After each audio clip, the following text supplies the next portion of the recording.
গলায় ফাঁস লাগিয়ে আত্মঘাতী এক কিশোর। ঘটনাটি ঘটেছে খানাকুল ২ নম্বর ব্লকের অন্তর্গত হীরাপুর গ্রামে।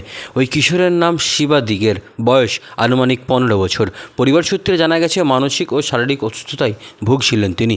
চিকিৎসার জন্যই পরিবারের লোকজন তাকে বাইরে থেকে বাড়িতে নিয়ে আসে। তারপরেই আজ বৃহস্পতিবার এই ঘটনা সামনে আসে। পুলিশ ও স্থানীয়রা শিবা দিগেরকে উদ্ধার করে খানাকুল গ্রামীণ হাসপাতালে নিয়ে আসলে চিকিৎসকরা মৃত বলে ঘোষণা করে। মানসিক অবসাদের জেরেই এমন ঘটনা ঘটেছে বলেই পরিবারের প্রাথমিক ধারণা।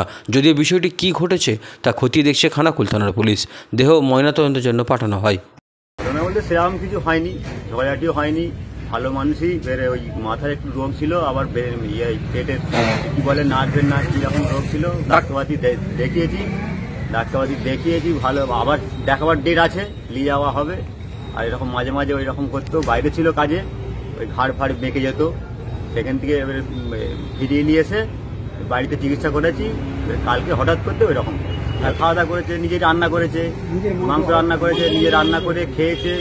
আর খেয়ে দিয়ে আধা ঘরে হয়, আর সেখানে শুয়েছে। আর এবার সকালবেলা ওর মা বিনা তুলতে গেছে, যে দেখছে এরকম আমাকে ডাকছে যে অমুকের বাবা এসো না গো, আমার ছেলের কি হয়। কাপড় দিয়ে মানে সেই লাদনার সঙ্গে ঝুলছে। শিবা দিকে, হীরাপুর, আমার ছেলে সুভাষ, ওর 15 বছরের মতো হয়।